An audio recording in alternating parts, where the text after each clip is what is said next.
saya akan membahas mengenai pengertian dari neraca saldo. Neraca saldo adalah daftar yang memuat seluruh akun yang terdapat di dalam buku besar, beserta saldo akhirnya. Baik pada sisi debit maupun sisi kredit, hasilnya harus seimbang atau sama. Nah, neraca saldo ini disusun pada akhir periode akuntansi untuk memastikan bahwa pencatatan transaksi telah dilakukan dengan benar dan seimbang.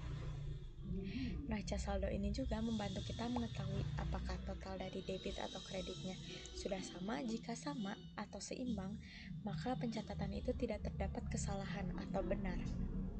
Lalu tujuan dari penyusunan neraca saldo sendiri yaitu mengecek apakah jumlah saldo debit dan kreditnya sama, lalu menjadi dasar untuk menyusun laporan keuangan seperti laporan laba rugi, neraca, laporan perubahan modal, lalu juga mendeteksi kesalahan pencatatan sebelum proses penyesuaian dilakukan. Nah, dengan kata lain, neraca saldo ini berfungsi sebagai alat cek awal sebelum kita memasuki siklus akuntansi. Perkenalkan, nama saya Nasa Putri Salsabila. Selanjutnya, saya akan membahas tentang langkah-langkah penyusunan neraca saldo. Yang pertama, ambil saldo akhir dari setiap akun di buku besar.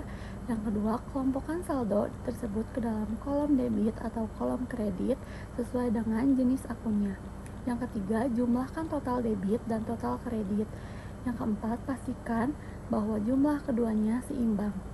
Langkah-langkah ini sederhana, tetapi membutuhkan ketelitian agar tidak terjadi kesalahan posisi atau kesalahan nominal. Selanjutnya, ada kesalahan yang tidak terdeteksi oleh neraca saldo.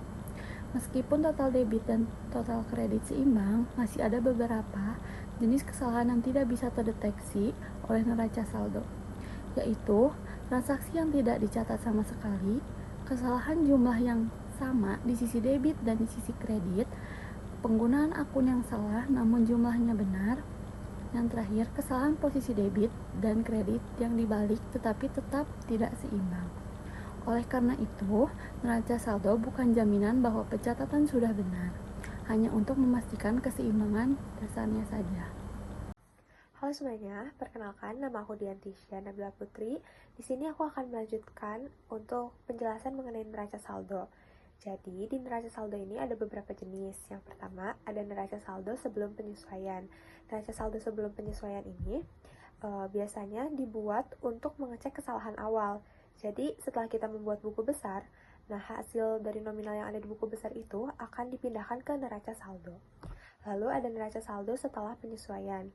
Jadi, neraca saldo setelah penyesuaian ini berisikan nominal-nominal yang telah kita sesuaikan di jurnal penyesuaian. Lalu ada neraca saldo setelah penutupan. Biasanya, neraca saldo setelah penutupan ini hanya memuat akun-akun neraca saja, seperti akun aset, utang, dan modal. Nah, biasanya kita membuat neraca saldo tuh sebanyak 3 kali, sebelum penyesuaian, setelah penyesuaian, dan setelah penutupan. Jadi, kesimpulan mengenai neraca saldo ini merupakan sebuah langkah penting dalam akuntansi karena menjadi alat pengecekan awal apakah pencatatan ini sudah seimbang atau belum, lalu menjadi dasar untuk menyusun laporan keuangan, membantu mendeteksi kesalahan sebelum penyesuaian dilakukan. Jika neraca saldo bisa membantu kita menjaga akurasi dan keadaan laporan keuangan yang akan kita buat pada tahap akhir. Terima kasih.